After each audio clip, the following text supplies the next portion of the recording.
But we are not testing people. We are allowing them to congregate and to worship the Lord.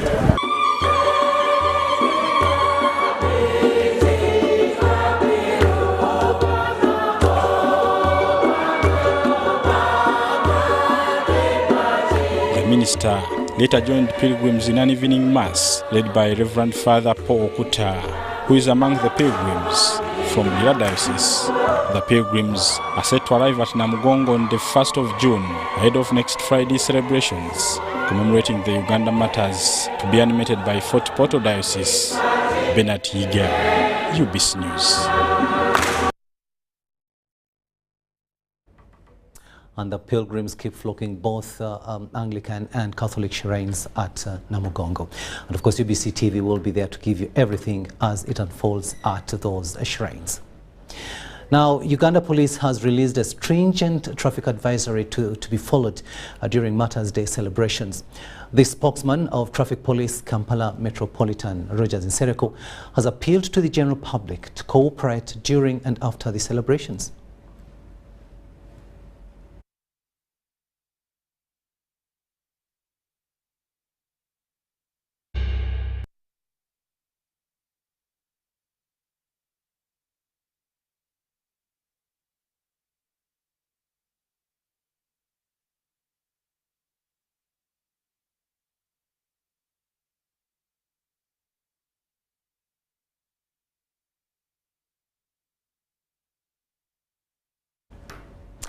We do apologize, that story is not ready, but we'll give it to you when it's ready, and that will be in our next bulletin.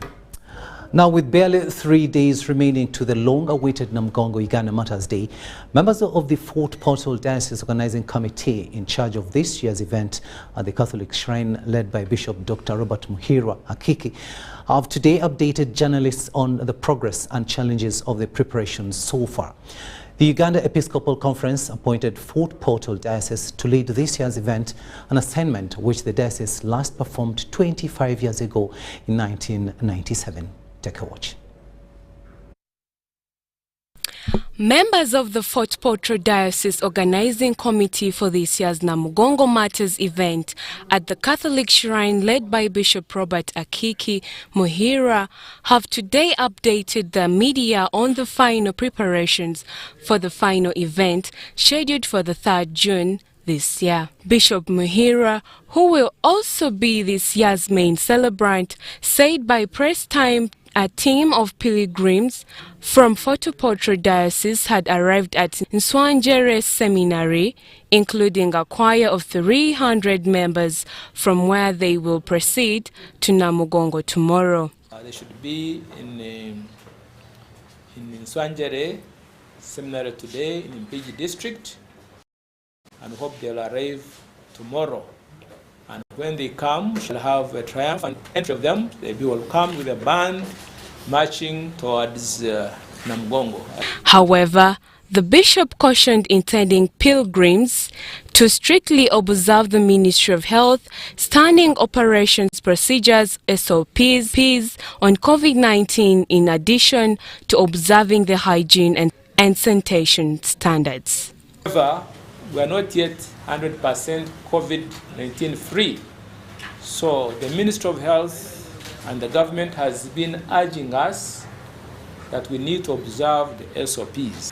The diocesan pastoral coordinator, who also doubles as this year's organizing committee chairman, Father Charles Lwanga, urged pilgrims to comply with security measures in place for the success of the event, so that all the pilgrims who will come will be secure and be able to celebrate without interference. However, the bishop noted that though much of the 1 billion shillings budgeted for this year's event is about to be realized, the committee still lacks some funds to meet some of its obligations. We are still lacking a bit of funds because the numbers of pilgrims coming is kind of overwhelming.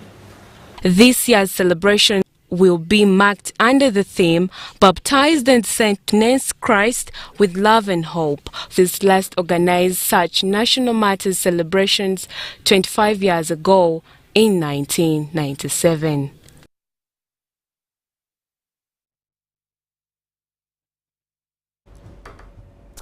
Now, the Bishop of Fort Portal Catholic Diocese, Right Reverend Robert Muhirwa, has urged the masses to continue observing the standard operating procedures in a bid to stem the spread of coronavirus during the celebrations to mark Martyrs Day. Now, while addressing the media in Kampala, Bishop Muhirwa revealed that as the chief organizers of this year's celebrations, they have been engaging the Ministry of Health on the issue pertaining the spread of coronavirus ahead of these celebrations.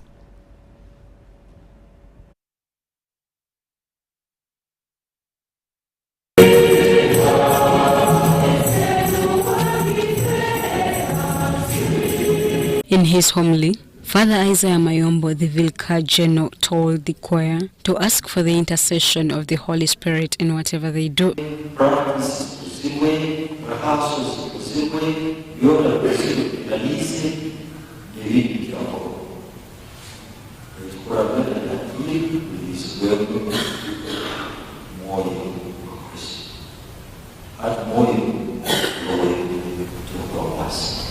After the Mass, every choir member was given a neck tag for identification purposes before boarding the bus. The selection of 300 choir members followed a 3-month training and auditions ahead of the celebration.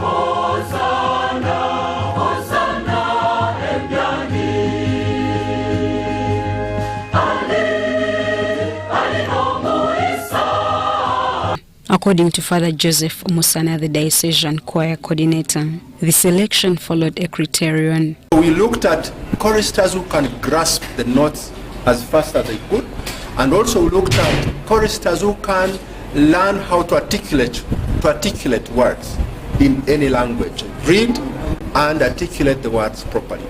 And also looked at choristers who can learn when they are called upon to do vocals. Many choir members from different churches showed interest to participate, but some were eliminated after failing to meet the requirements. We enrolled a number of them, hoping that we are going to audition them and remain with 250. But during the course of practices, we got a few resources more, and were able to train the 300 and maintain them. These will sing multi-language songs in line with the day's celebration to favor all languages in the country. We have prepared what is called a multilingual mass, many languages, and also considering the languages of the countries surrounding Uganda, that is Kiswahili, Lingala. The selected choir stars we walked to were all excited about their final selection to lead in the main celebration. Thank God for making me reach this far. This is my first time to lead in Namugongo. I'm very happy to be part of the choir from Porto that is going to admit Mass. We have been practicing for all those months. Finally, the choir members aboard 6 buses, including parliamentary and UWA buses, started the journey to Namugongo. Shaidat Nasaku, UBC News.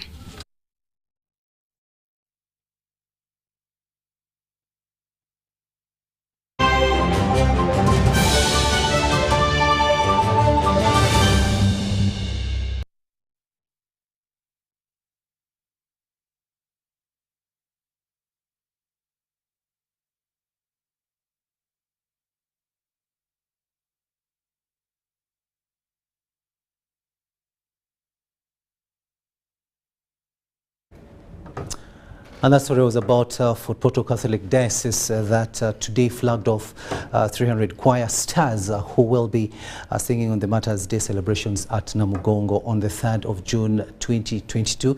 And of course, as you saw in that story, the flag of exercise followed Mass led by Father Isaiah Mayombo, the Diocesan Vicar General, to dedicate the journey before God. Now let's go to our story which we had already introduced, and that is Uganda Police, which has released a stringent traffic advisory to be followed during Martyrs Day celebrations. The spokesman of Traffic Police Kampala Metropolitan, Rogers Nsereko, has appealed to the general public to cooperate during and after the celebrations. All roads heading to Namugongo have got special traffic guidelines in preparation for the Uganda Martyrs Day celebrations. The dynamism in traffic management will lead to closure of some roads, and the public is urged to comply. Chireka Chaliwajala Road will be one way for vehicles heading to the venue. Chaliwajala Nalia Interchange will be one way towards Nalia Interchange. Chaliwajala Trading Center to the Basilica, also known as the Catholic Church, will be a pedestrian walkway. Pedestrians will keep right, and the left will be reserved for VIPs and emergency vehicles. So you might want to take right, but when we say you have to take left, please keep to the left until when you get to your destination. Stickers in different colors have been printed to guide traffic in special designated parkings. With vehicles bearing red stickers, we'll access Namugongo through Chaliwajala via Semambo Road and park at Namugongo Boarding Primary School, as will be guided by traffic police. Police is expected to pilgrim in 4 special centers on the 3rd of June, that is of the Catholic Shrine at Namugongo side, Anglican Shrine also at Namugongo, and other Muslim shrine. The Muslim community to Namugongo Mosque will access the venue via Boyogerere, Buto Road and park adjacent to the mosque, as will be directed by traffic police. Pilgrims to Mamre International Prayer Center will access the venue through Boyogerere, Buto, Chobe Road, then through Janda Road and park as directed by traffic police. Children Protection Department of Police is said to have a special desk during the celebrations, and parents are advised to be vigilant. Musabiddwa mwenna okugondera abatulafiki kye babagamba okukola bwe mujja okusobola okwewala okutaataaganyizibwa mu ntambula zammwe. Charles Lwanga, Irene Kungu, UBC News. Now, as the commemoration of Uganda Martyrs gets closer, pilgrims from all walks of life have shown the strength of faith through their trek to Namugongo, which to them is lifting the body of Christ through sacrifice. Our reporter Joshua Kagoro trekked with a section of pilgrims and reports their experiences along the way. As hundreds of thousands flock the Namugongo Catholic and Anglican shrines to commemorate the Uganda Martyrs, pilgrims from far west and east believe the long journey of faith is worthwhile. We have now spent 5 days on the way from Parish to Namugongo, because right now we are heading to Namugongo Shrine. We are very happy. We feel energy now because we have reached the place to join that pain with those who died for the sake of Jesus Christ. However, pilgrims from Palisa have asked the church leaderships to always ensure closer supervision and facilitation of participants in the pilgrimage. Now we are somehow okay because we are escorted with the armies and the police. At least try to consider how to help the pilgrims, even supporting them on the way, because some people individually are supporting, but the government are not supporting. Actually, we are only emphasizing that at least this time around, if they can also put hands to support the pilgrims with water. According to these young and old pilgrims from Chitabi Parish, Bushenyi district, the walk of faith is not about Catholicism, but about spiritual sacrifice and the love of God, in whom we move, live, and have our being. At my age, if I can walk on foot from Mityana, it's not my energy, but God's. And no Christian can manage to handle life without God and Mother Mary's guidance.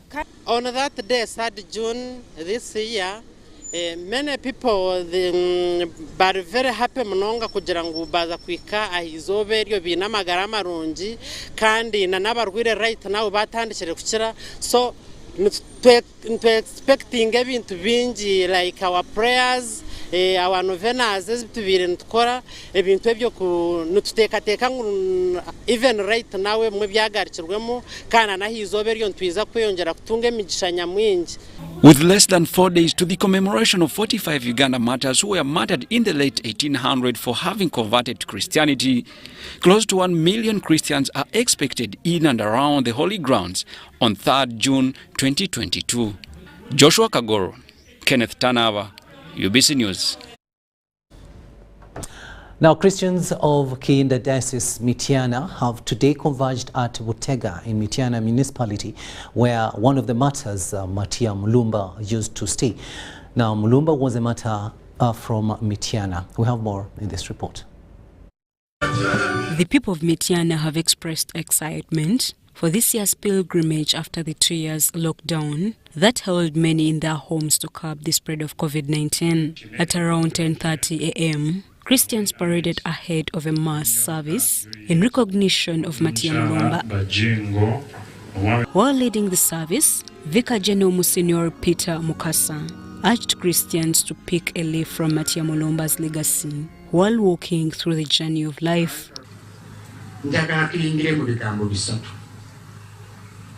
Ekigambo ekisooka ekigambo kutulira omuva ekigambo mutulizi oba batulizi.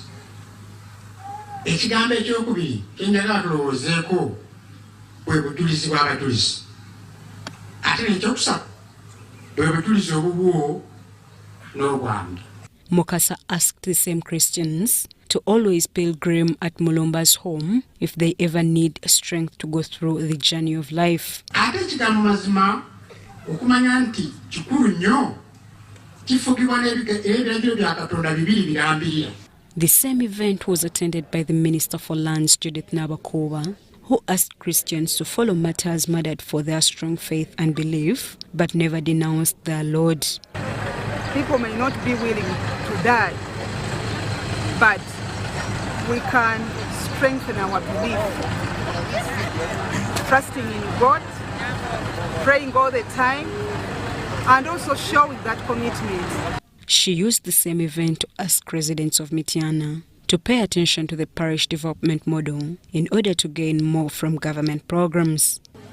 Makubiriza kujumbira enteekateeka ez'enjawulo eziteekeddwawo gavumenti eya wakati ng'ensangi zino twogera nnyo ku kigambo kya parish development model program ezze mu miruka gyaffe okutukulaakulanya okutujja mu bwavu naye nga tutunulira ebitundu 39 ku 10 bye boogerako eby'abantu baffe abakyali obubi ennyo. The chairman Uganda Episcopal Conference, Bishop Anthony Ziwa, asked all those who wish to pilgrim to Namugongo to follow the Ministry of Health standard operating procedures as a way of curbing the spread of COVID-19. Yesobola okusobola okubeera n'akagundi ka sanitizer akatono mu nsawo yo kirungi. N'okuba ne kino nange kyenina ekifudde eddoboozi lyange akatonotono nakyo kikukola bulungi. Ate goberera enteekateeka eri e Namugongo. Shaidat Nasaku, Robert Onyango, UBC News. Now, as we draw near towards the 3rd of June, Martyrs Day, UBC TV is profiling all the martyrs that lost their lives for the refusal to renounce Christianity. Today, we start off with St. Charles Lwanga, who encouraged the rest of the martyrs as they awaited their fate.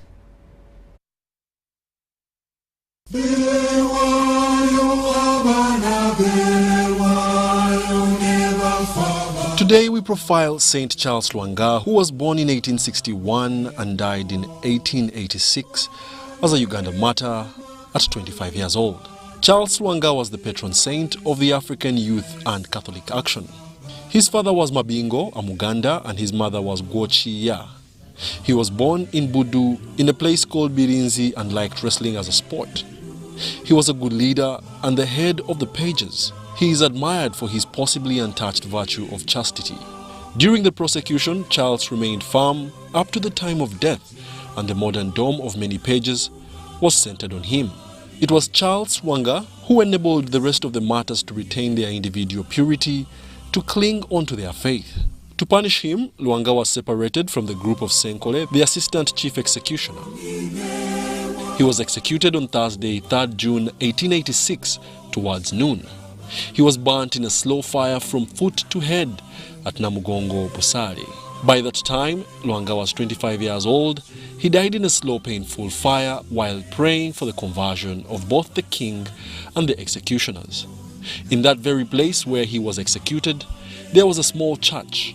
The idea of putting up a new church was initiated by the late Emmanuel Cardinal Nsubuga amid a lot of opposition. This was at the site of Charles Lwanga's Basilica, exactly where the altar of Namugongo Martyrs Basilica stands. The church today venerates the 22 saints who were ranging in age from 13 to 50 years old. The work was done by Rocco Construction. The building started in 1967 and ended in 1975. This church was later lifted up to the status of a basilica, and it has 22 pillars to represent the 22 martyrs.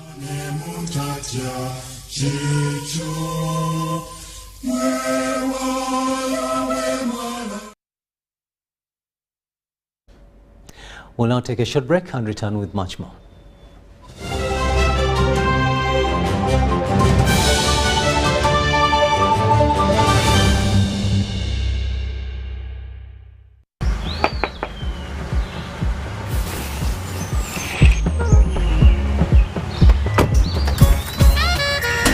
Jennifer, Jukira, Rewagamba, I don't have waka. You passed the eyes through me about my waka. Now come and see for yourself, see my waka that I got with Momo Nyabo. Jangola be waka, look at you waka, see my waka.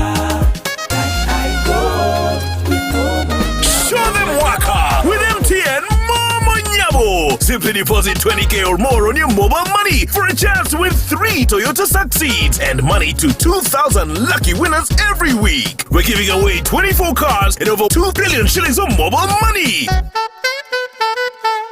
Football packages, great entertainment, sports, the local content, telenovela, the movies. There is something for everybody. Go TV, this is where great stories live. Get the best entertainment for any budget. With GoTV, you will have great entertainment for as little as 13,000 Uganda shillings per month. GoTV, great stories, Zidiwano. GoTV Uganda, love it. Are you a player in the tourism sector with a struggling business following the COVID pandemic? UDB, in partnership with European Union, is providing financial assistance to businesses operating in the tourism sector. You can access subsidized loan with grants, loan with a tenure of up to 5 years, free business advisory services, and free environmental impact assessment. Visit www.udbl.co.ug/call for applications to apply. Deadline for submission is 31st October 2022 at 5 p.m. For more information, please call 0414 355 509. Even with my grandson, a doctor at my side, I struggled to get the help I needed. But he saw something that day. He began to work day and night. He wouldn't quit, even when people said no. He wouldn't stop fighting. He knew something had to change, and his vision was bigger than anyone could imagine. He made it possible to receive quality medical services anywhere in Uganda by simply using a phone. This is a story of a regular Ugandan just like you, who harnessed the power of technology to provide a solution for us. How about you tell us your story? UG needs more of you. To share your story, visit airtel.co.ug/UG needs more of you or call or SMS 162. Airtel, the smartphone network. The Oil and Gas Moment, brought to you by Petroleum Authority of Uganda, creating lasting value in Uganda's oil journey. In order to be contracted to supply goods and services for oil activities in Uganda, you must register on the National Suppliers Database. Between 2017 and 2021, close to 400 Ugandan entities were awarded various contracts to supply goods and services to the sector. Tech Club Limited is a geosciences company that has been offering geotechnical and geophysical investigation services to the East African market since its inception in 2002. Our experience working with Ama Energy has been a pleasurable one. The seismic surveys have always been on our radar, and when this opportunity came up, we put together a winning bid and became the first Ugandan company to provide seismic services under an oil and gas contract in Uganda. Registration on the National Suppliers Database is free. Visit www.pau.go.ug, creating lasting value in Uganda's oil journey.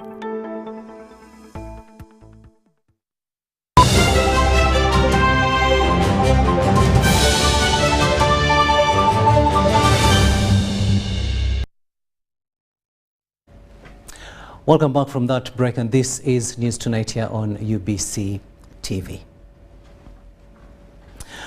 And moving on now, the Forum for Democratic Change has condemned the cash bail of over 30 million shillings court asked Dr. Kizza Besigye to pay when he was arrested and arraigned in court over alleged demonstrations against skyrocketing commodity prices with purported intentions to incite violence against government.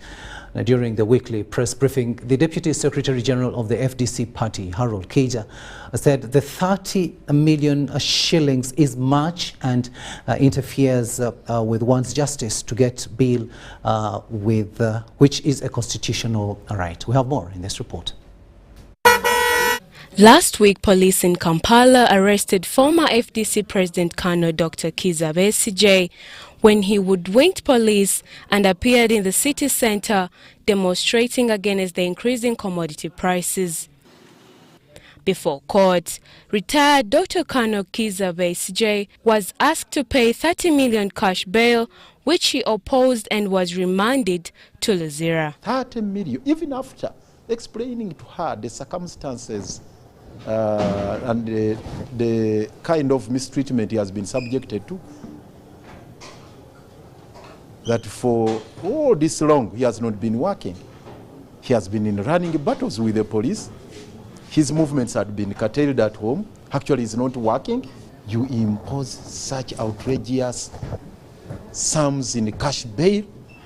In today's press conference, FDC Deputy Secretary General said the amount that was asked as a condition to his bailout infringes one's constitutional right to get bail and justice. Dr. Besigye, as a person, was given cash bail of 30 million shillings.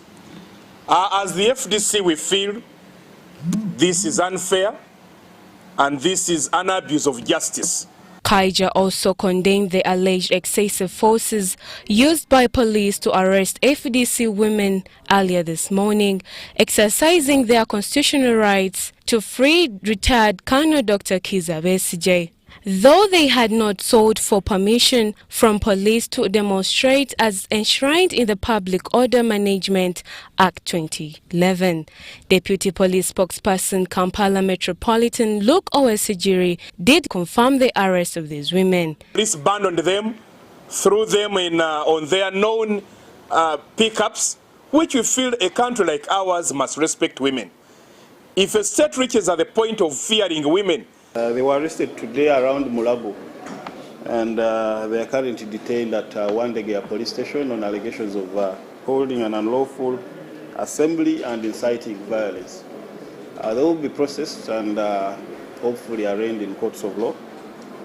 They were found with placards and, of course, the usual current rhetoric of having the prices that are currently up to be put down by government. The party has appealed to the Court of Appeal to pronounce itself on denying Besigye bail. Patience Gloria Abigaba, Andrew Sebira, UBC News. Now, the Constitutional Court has set 16th June 2022 to kickstart with a hearing of the case filed by Emeritus Justice Professor George Wilson Kanyihamba, in which he differs from President Museveni's proposal not to grant bail to capital offenders and the sentence of life imprisonment. Meanwhile, the same court has directed all parties to file written submissions in the case Mityana Municipality Member of Parliament Francis Zake filed, challenging his impeachment by Parliament as a Commissioner of Parliament. Emeritus Justice Professor George Wilson Kanyihamba, who filed a suit in Constitutional Court challenging President Museveni's proposal to deny bail to capital offence offenders and life imprisonment sentence, has appeared at court to proceed with the case. The Assistant Registrar at the Constitutional Court, Muhwezi Henry, was set to proceed with the conferencing of the matter. However, the failure by the Attorney General's chambers to respond to the application, court was not able to proceed with the conferencing. Your Worship, we pray that we are allowed to serve the petitioner in court today. Registrar Muhwezi Henry has indicated 7th June 2022 for the Attorney General's office to make its response and the petitioners to file their rejoinder on 8th June 2022. Court has set 16th June 2022 to kickstart with the hearing of the petition. Professor Kanyihamba, in filing this case, wanted court to halt the ongoing proceedings on the issue of bail with the stakeholders, and that the respondent's proposal on bail interferes with the accused's constitutional rights. Our petition is based on the provisions of Article 50 of the Constitution, and it says expressly you are entitled to petition if anybody threatened, not changes, not enact, but threatened. You cannot prohibit anybody from applying for bail. And that discretion is vested in the courts of law. Of recent, President Museveni is alleged to have lost interest on the issue of bail. However, with Professor Kanyihamba, this is not the case. We are saying our petition should be preserved in this court indefinitely, put it in cold storage. But should anyone in the future try to threaten bail or other rights, like the NRM has done, then it should be brought up again. Kanyihamba and other petitioners filed this suit against President Museveni, who doubles as the chairperson of the ruling NRM party, and the Attorney General's office. Meanwhile, the same court has directed all parties to file written submissions in the case where Mityana Municipality Member of Parliament Francis Zake petitioned the Constitutional Court challenging his impeachment as the Commissioner of Parliament. The conferencing was conducted by the Assistant Registrar Constitutional Court, Henry Muhwezi. So we have been directed to file our submissions not later than Thursday this week, and the Attorney General is given up to 10th within which to file their own reply. And then we filed the rejoinder by 14th. So it's generally public interest litigation. It's nothing to do with Zake as an individual. It's a matter for the rule of law and matter of justice in this country. Zake, filing this petition, wants court to quash the Parliament decision and grant him a temporary injunction, halting Parliament from removing him as a Commissioner of Parliament, citing that the process was illegal. Although Zake's issue may seem to be overtaken by events, but his lawyer Elias Lukwago has reservation on this matter. We would expect them to always respect the due process. They subjected themselves to the jurisdiction of this court, and they should wait for the outcome of this. Why would one be anxious to evict the Honorable Zake from the office when you know very well that the matter is up for hearing? Deborah Namamonde, UBC News. Deputy Speaker of Parliament Thomas Tayebwa says the debate on the use of contraceptives as a means of stopping unwanted pregnancies will address the problem as a long-term solution. Tayebwa said this in a meeting with the UK all-party parliamentary group that is in the country on issues of health. The meeting between the UK All-Party Parliamentary Group and the Deputy Speaker Thomas Tayewa this morning was centred on issues of reproductive health and family planning. The meeting was also attended by Martyrs Uganda, the United Nations Population Fund, and members of Parliament on food security, population and development. While addressing the delegation, Tayewa said there is need for intervention and dialogue, especially on interventions not in line with African customs and beliefs, like the use of contraceptives and abortion. There are issues where we have to dialogue, especially on interventions, which some of us believe that they are not in line with our customs and beliefs as Africans. That's very, very important.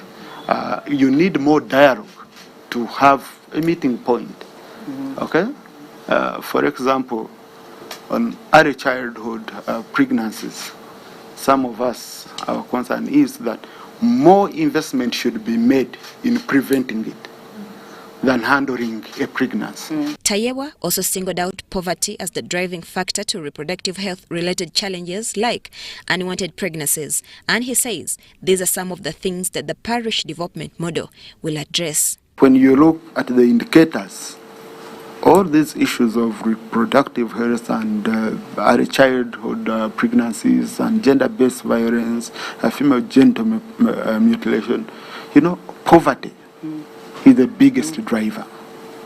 Poverty is the biggest driver. So that's why the parish development model, really, I would like you to get interested in the parish development model. You look at the aspects of society we are going to be tackling. The Health Committee Chairperson, also Koboko Municipality MP Dr. Charles Lwanga said Uganda is registering a tremendous contraceptive prevalence rate, which is at 39% compared to 20 to 30 years ago.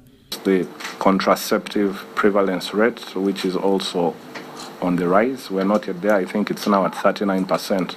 But 20 to 30 years ago, it was quite dismal. Ayome also says that although it looks corrosive, it is important for Uganda to have a health and productive population. The head of the UK parliamentarians, Baroness Liz Sag, said that for both UK and Uganda to grow, women and girls need to be supported in their sexual reproductive health and rights. And to support their empowerment, to help end violence against women and girls, and also to help educating girls as well. And our Foreign Secretary made a commitment for more funding for women and girls, also including issues around FGM and ending child marriage as well. And I hope that that will mean that we can continue our partnership with you, but also expand it as well. So as parliamentarians, your role in oversight, appropriation, representation and legislation are really pleading with you, and especially those who are in the Committee for Population and Development, that you really push on these laws and legislation. Shamim Naiga, UBC News. Now, health workers who had gone on strike last week have succumbed to government threats of terminating their services should they insist on progressing with the strike, and as a result, many have returned to their workstations. Our reporter Brian Biaruhanga visited Mulago National Referral Hospital and Chirudu Hospital to assess the situation.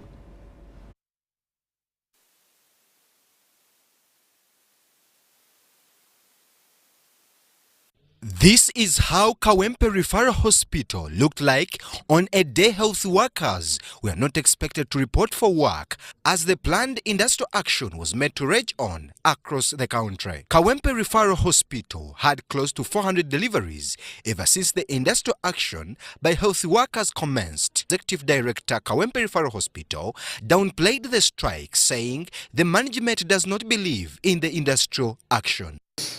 You can clamor for better pay, but I think the approach, the modus operandi, to me is wrong. Couldn't there be a better way of pressing for better pay still?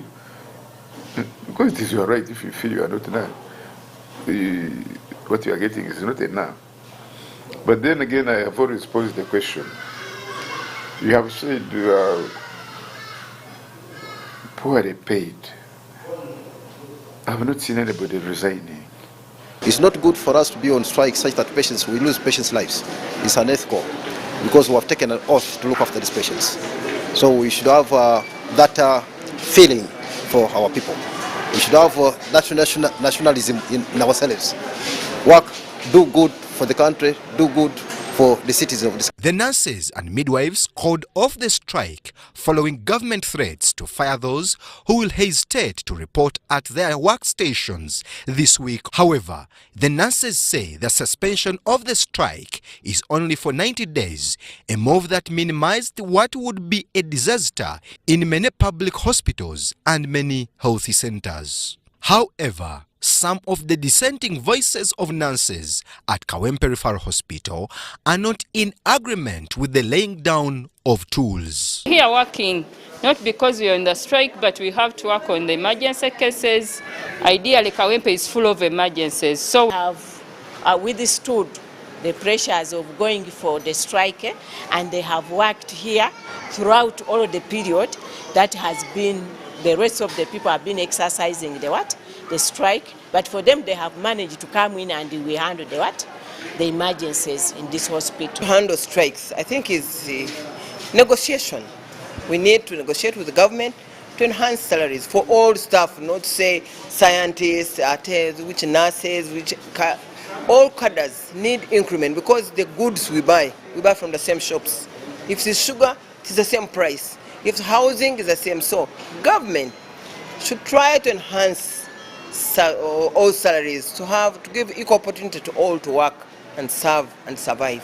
Justus Chirop, the president of Uganda Nurses and Midwives Union, confirmed that the strike has been suspended. Let us suspend until we see the money in our pockets. But if we see the money that it is not there, that he has deceived us, then that is when we now rejuvenate our strike. Brian Tumwenebia Ruhanga, UBC News. We'll take yet another short break and return with business. Be alert. Do not share your Airtel Money PIN number with anyone. Airtel Uganda employees will never ask for your Airtel Money PIN number on call, SMS, or by email. All SIM card registrations, SIM card verifications, or SIM swaps are done at clearly branded Airtel shops and not on phone. To report any fraudulent activity, please call 100 immediately. The official calling number for Airtel promotions is 0200 100 100. Stay alert on Airtel Money. Instant, secure, borderless. Water gives life. Water is life. But not all water is created equal. Refresh yourself with the new quality Nirvana packaged drinking water and fuel you and your passion to go further in life. Visit a shop near you and grab a 250 ml at 500 shillings, 500 ml at 1,000 shillings, 1.5 liters at 2,000 shillings, or the 20-liter jumbo bottle at 19,000 shillings. Nirvana is a product of Crown Beverages Limited, the makers of Pepsi products. The Kabaka Birthday Run 2022 is back on Sunday, 3rd July 2022 at Lubiri Mengo. This year, the run will be physical and will be flagged off by Sabasaja Kabaka at 7 a.m. Come out in large numbers once again to Lubiri Mengo. Run for a cause to fight and end HIV by 2030. Buy your ticket today at 15,000 Uganda shillings from Airtel shops at Tobani Center, New Taxi Park, ShopRite Building, Benchwanka Street, Majestic Brands Office at Bulange Mengo. You can also buy your ticket using Airtel Money. Dial *185*5#. Select Payments, select Kabaka Run, and follow the prompts to complete the payment. Kabaka Birthday Run 2022 is brought to you by UNAID, CBS, BBS, and Airtel, the smartphone network.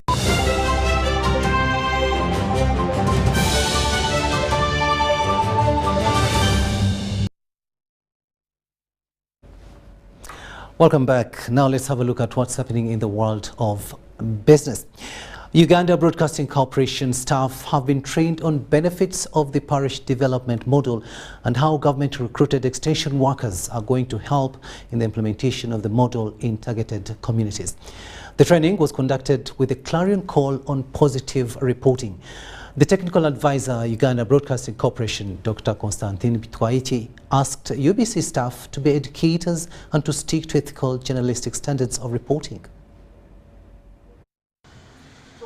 The parish development model is a government approach for organizing and delivering public and private sector interventions for wealth creation. To this effect, staff of Uganda Broadcasting Corporation have been sensitized on the concept of the parish development model. The challenge which is there is there's a lot of distorted information about the parish model across the country, and yet people who are supposed to disseminate and educate our public are most of the staff with the Uganda Broadcasting Corporation. So that's why the corporation decided to say now we need to train our staff across the country so they got standard packaged messages, they know what PDM is, they know what are the benefits, and they educate our public about it.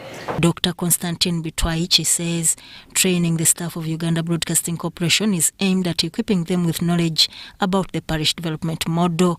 No, we are collaborating with the Ministry of Local Government, the Parish Development Model Secretariat, because they own this program. But now for us as a public service broadcaster, we are empowering our staff with information using the information packages that are issued by the Ministry of Local Government, the Parish Development Model Secretariat. The manager radio, Uganda Broadcasting Corporation, Doreen Daisy, says such trainings are beneficial and timely to staff. It's important for us okulaba nti abantu baffe abakola amawulire abagaweereza abagategeka okuguka mu parish development model eno balyoke baweereze ebintu ebituufu. Allen Mosimenta, the program's manager radio, thanked the management of the corporation and advised the staff to be exemplary and sensitize communities on the parish development model.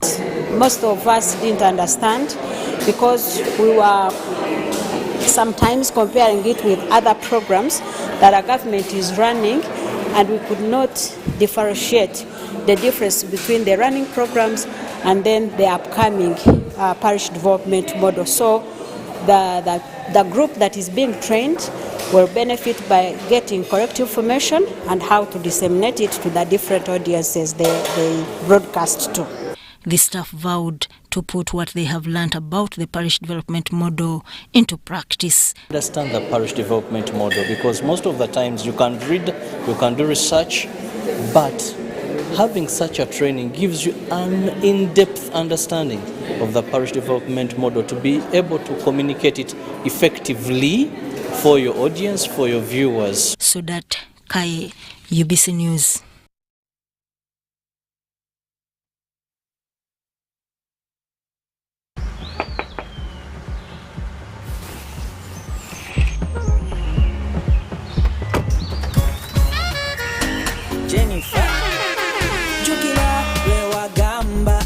Have waka, you pass the eyes through me about my waka. Now come and see for yourself, see my waka that I got with Momo Nyabo. Jambola be waka, look at you waka, see my waka that I got with Momo Nyabo. Show them waka! Simply deposit 20K or more on your mobile money for a chance to win 3 Toyota Succeeds and money to 2,000 lucky winners every week. We're giving away 24 cars and over 2 billion shillings of mobile money.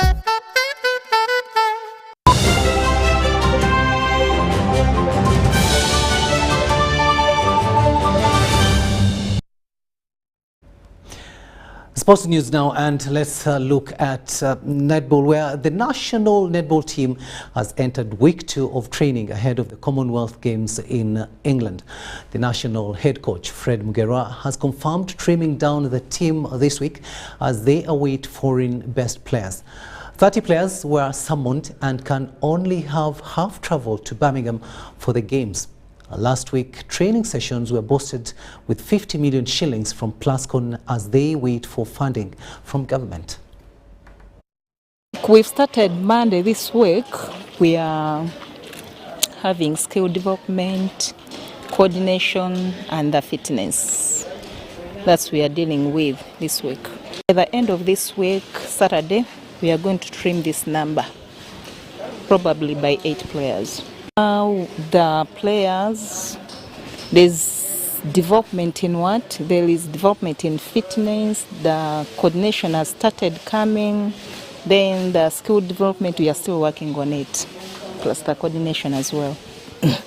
We are expecting them before going to the residential training. Expecting the 2 players from UK, Peace Ploskovia and Nuba Choloko, by the 2nd week of June.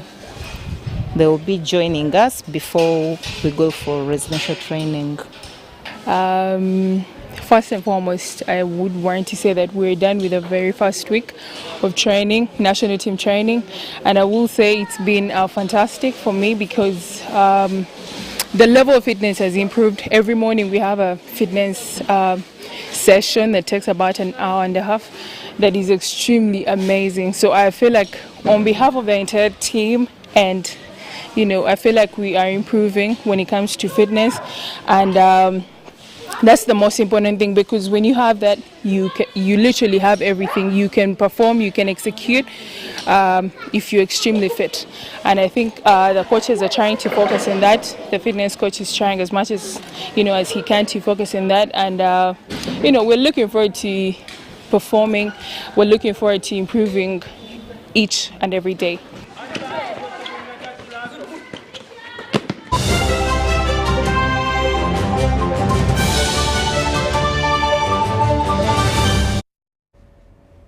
And that brings us to the end of this first edition of News Tonight. We'll be back with you at 10 p.m. Elizabeth Nakakoni has been on sign language, and I'm Rukidi Kiijanangoma. See you at 10.